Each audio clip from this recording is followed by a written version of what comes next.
درود پاک کے بے شمار فضائل و برکات ہیں، لیکن درود پاک کو آرڈنری لے لینا، درود پاک کو آپ یوں سمجھیں کہ ایک گرانٹڈ لے لینا، پڑھ لیا تو ٹھیک ہے، نہیں پڑھا تو کوئی بات نہیں، ایسا نہیں ہے۔ درود پاک ایک بڑا امپورٹنٹ وظیفہ ہے۔ اب میں جو حدیث سنانے جا رہا ہوں اس میں آپ کو 3 اہم چیزیں پتہ چلیں گی۔ سرکار دو عالم صلی اللہ تعالیٰ علیہ وسلم کا فرمان عالی شان ہے، جس نے ماہ رمضان کو پایا اور اس کے روزے نہ رکھے وہ بدبخت ہے۔ ٹھیک ہے، رمضان کو ہم نے اگر حاصل کرنا ہے تو پھر اس کی خوب قدر بھی کرنی ہے۔ آقا علیہ الصلوۃ والسلام فرماتے ہیں، جس نے اپنے والدین یا کسی ایک کو پایا اور ان کے ساتھ اچھا سلوک نہ کیا وہ بھی بدبخت ہے۔ یہ بھی سوچنا ہے۔ پھر آقا فرماتے ہیں کہ اور جس کے پاس میرا ذکر ہوا اس نے مجھ پر درود نہ پڑھا وہ بھی بدبخت ہے۔ اب آپ غور کریں، یہ 3 چیزیں، اب نبی پاک جس کو بدبخت کہہ دیں تو پھر تو گئے نا۔ تو ماں باپ کی قدر، نبی پاک کا ذکر خیر ہو، فوراً درود پاک صلی اللہ تعالی علی محمد صلی اللہ علیہ وسلم۔ اور پھر فرمایا کہ رمضان کے روزے نہ رکھے وہ بدبخت ہے۔ تو اللہ کرے کہ ہم درود پاک کی قدر سمجھنے والے بن جائیں، محبت کے ساتھ بآواز بلند درود پاک پڑھ لیں۔ صلو علی الحبیب صلی اللہ تعالی علی محمد صلی اللہ علیہ وسلم۔ مرحبا صد مرحبا، پھر آمد رمضان ہے، کھل اٹھے مرجھائے دل، تازہ ہوا ایمان ہے۔ یا خدا ہم آسیوں پر یہ بڑا احسان ہے، زندگی میں پھر عطا ہم کو کیا رمضان ہے۔ ابر رحمت چھا گیا ہے اور سما ہے نور نور، فضل رب سے مغفرت کا ہو گیا سامان ہے۔ ہر گھڑی رحمت بھری ہے، ہر طرف ہیں برکتیں، ماہ رمضان رحمتوں اور برکتوں کی کان ہے۔ یا الہی تو مدینے میں کبھی رمضان دکھا، مدتوں سے دل میں یہ عطار کے ارمان ہے۔ سبحان اللہ۔ اے میرے پیارے اسلامی بھائیو، یہ وہ مہینہ آنے والا ہے جس میں نیکیوں کا اجر بڑھا دیا جاتا ہے، جنت کے دروازے کھول دیے جاتے ہیں۔ ہمارا سب سے بڑا جو دشمن ہے شیطان، ہمیں کون بہکاتا ہے، ہمیں گناہوں کی طرف کون کھینچنے کی کوشش کرتا ہے، وہ شیطان ہے۔ مگر شیطان کو قید کر دیا جاتا ہے، یعنی جس سے مقابلہ ہے نا اس کو تو قید کر دیا۔ اب ہمیں موقع دیا گیا کہ خوب نیکیاں کر لو۔ اور سبحان اللہ، اللہ قرآن مجید فرقان حمید میں فرماتا ہے، شہر رمضان الذی انزل فیہ القرآن۔ یہ مہینہ کون سا ہے؟ کہ رمضان کا مہینہ جس میں قرآن نازل کیا گیا۔ اس آیت کے اس جز سے پتہ چلتا ہے کہ یہ ماہ قرآن ہے، نزول قرآن کا مہینہ۔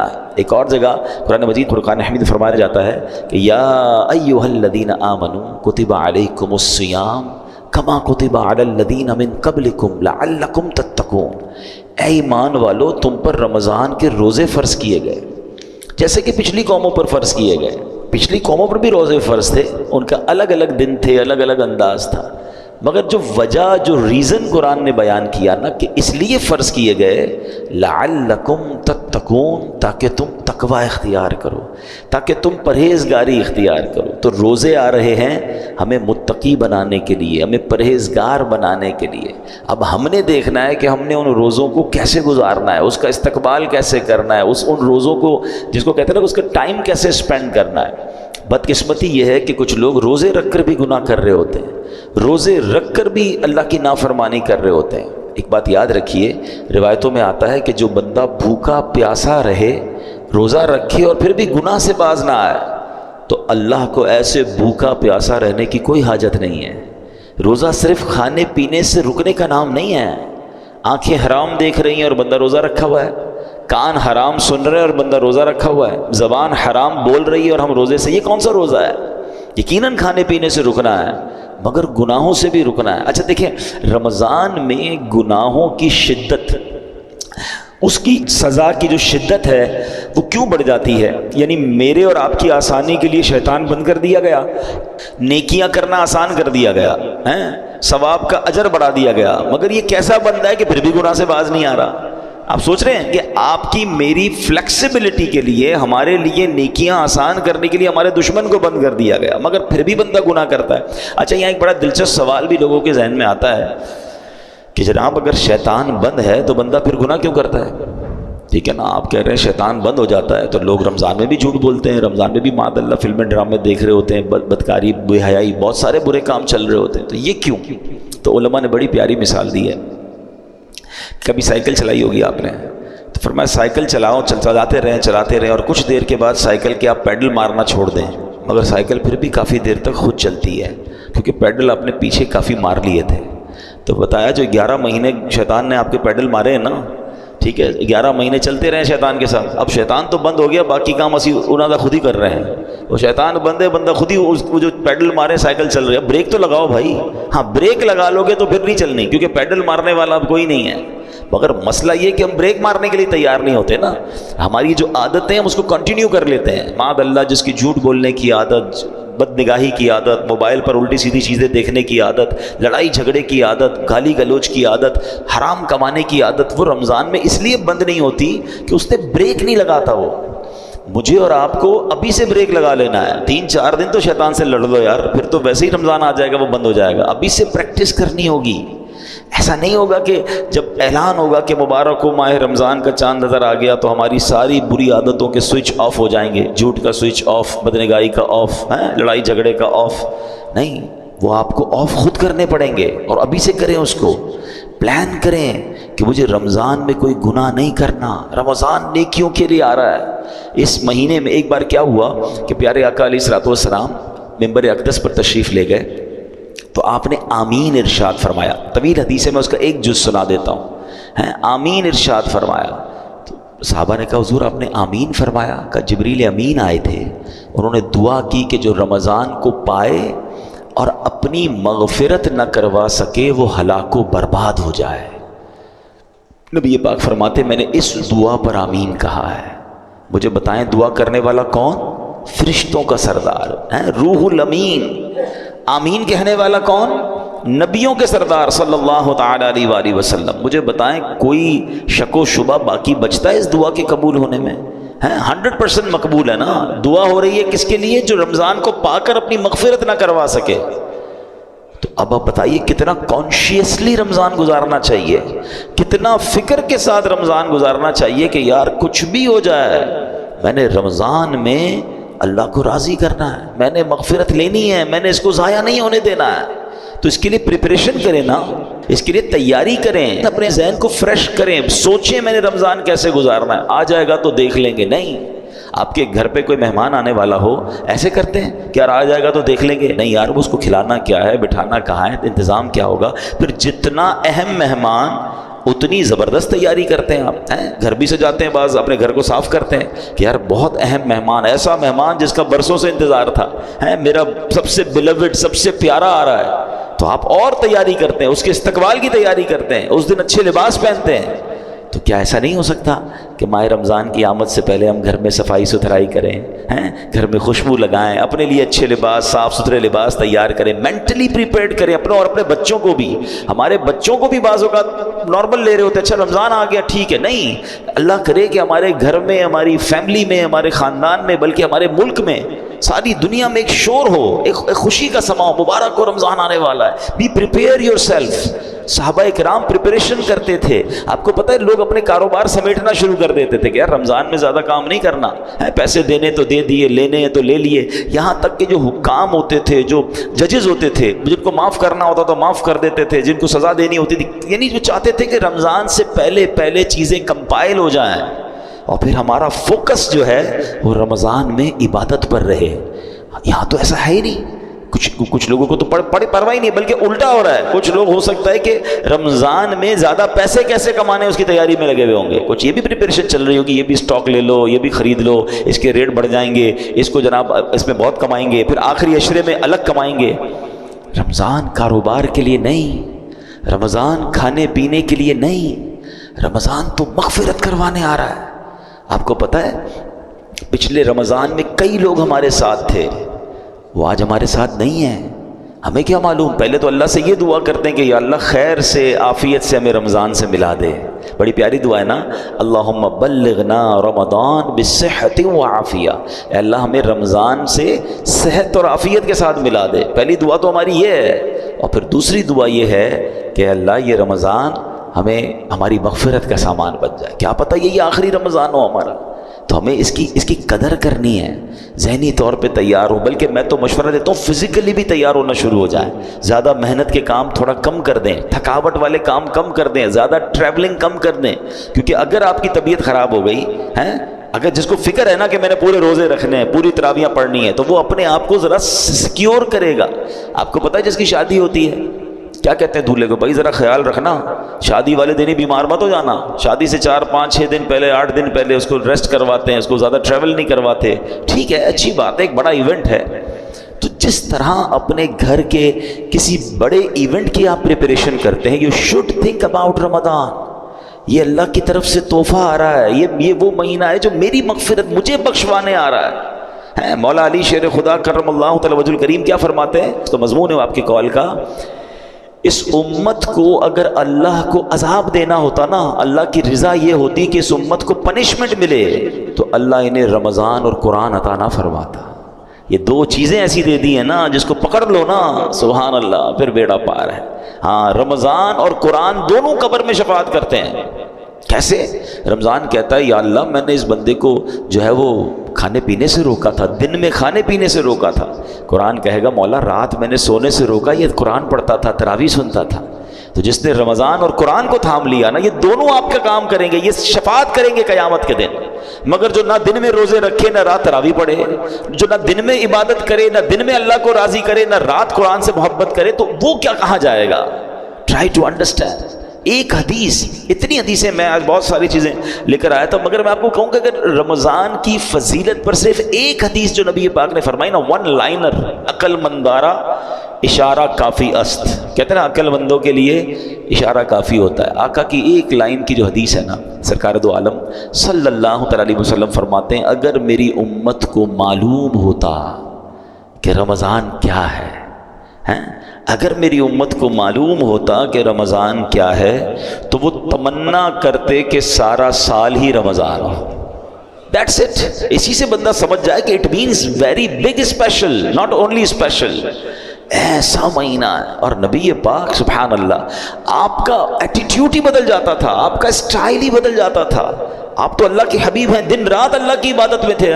مگر بی بی عائشہ صدیقہ رضی اللہ تعالیٰ عنہ فرماتی ہیں، دیکھیں گھر کی بات تو گھر والے ہی بتا سکتے ہیں نا. ہماری امی حضور بتاتی ہیں کہ رمضان آتا میرے آقا کے چہرے کا رنگ بدل جاتا، خوف خدا، گڑ گڑاتے تھے، روتے تھے، دعائیں کرتے، بستر پر کم آتے ہیں، رات رات بھر نوافل اور دعائیں ہو رہی ہیں. سبحان اللہ. اب مجھے بتائیں کہ اللہ کے حبیب ہیں جن کے صدقے مجھے اور آپ کو رمضان ملا ہے، وہ بستر پر کم جا رہے ہیں، وہ رات بھر عبادت کر رہے ہیں، ان کے چہرے کا رنگ بدل رہا ہے. جبریل امین آتے تھے تو پیارے آقا جبریل امین کے ساتھ قرآن کا دور کرتے تھے اور سبحان اللہ خوب سخاوت کرتے تھے.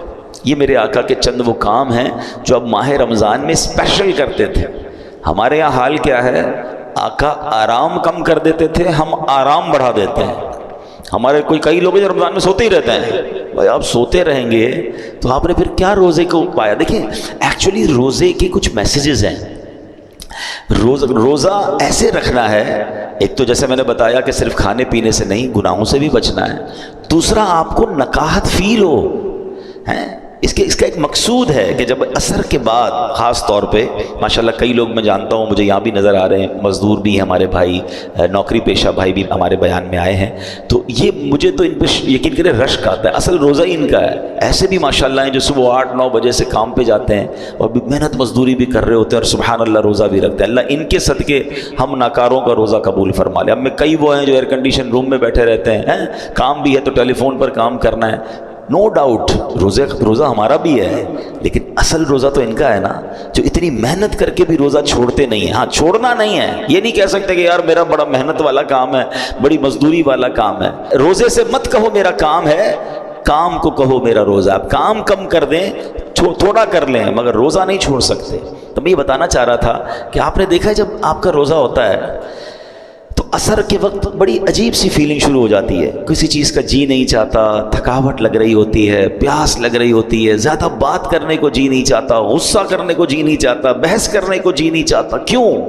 کیونکہ ہماری باڈی میں اب انرجی کم ہو گئی ہے. تو اس میں پتہ ہے میسج کیا ہے؟ اے بندے تیری اوقات یہ ہے، یہ اصل اوقات جو پتہ چلتی ہے نا، جو کرو فر جاہو جلال کے ساتھ بہت زیادہ دھوم مچا رہے ہوتے ہیں، ان کو افطار سے پہلے اپنی پوزیشن خود چیک کرنی چاہیے کہ ابھی کیا حال ہے. اور یہ صرف 12-15 گھنٹوں کی مار ہے. اللہ پاک چاہے تو تمہیں ساری زندگی ایسے رکھ سکتا ہے نا، افطار کے بعد سیٹ ہو جاتے ہو، لیکن یہ افطار سے پہلے کی کیفیت عاجزی کی کیفیت ہے. بندہ سمجھے کہ یہ میری اوقات ہے. دیکھیں اللہ کرے میسج لینے والے بنے ہم، ورنہ نہیں لینے والے تو کچھ نہیں لیتے ہیں. اسی طرح جب میں اور آپ بیمار ہوتے ہیں، ہلکا سا بخار ہو جائے، پیٹ خراب ہو جائے، وہ کہتے ہیں نا پنجابی بچ لگ پتا جاتا ہے ساڑی اوقات کی ہے. نہ بستر سے کھڑے ہونے کی ہمت، نہ بات کرنے کی ہمت، سردی لگ رہی ہے تو گھر والے کمبل اڑا رہے ہیں. کیسا بندہ جس کے جناب جاہو جلال، جس کے روب و دبدبا ہے، بالکل ایسا ہو جاتا ہے کسی کام کا ہی نہیں ہوتا ہے. لیکن بات یہ کہ اس سے بندہ میسج تو لے کہ یہ میری اوقات یار، ایک بخار، ایک پیٹ کا درد، ایک جناب گڑبڑ ہوئی طبیعت میں، بالکل میں تو 1 2 3 ہو گیا. تو میسج لو اس سے کہ یہ میری اوقات ہے. میں کس بات کا جناب اتراتا ہوں، کس بات کا کرتا ہوں. میرا رب چاہے تو ساری میری انرجی مجھ سے واپس لے سکتا ہے. پھر روزے میں افطار سے پہلے ایک اور میسج لینا ہے. وہ میسج یہ ہے کہ ہمیں یہ پتہ چلتا ہے کہ بھوک کیسا بندے کو توڑ دیتی ہے. ہمیں پتہ ہے ہم افطار کے بعد کھانا کھا لیں گے، مگر کئی بیچارے وہ ہوتے ہیں جو سارا سال بھوکے ہیں.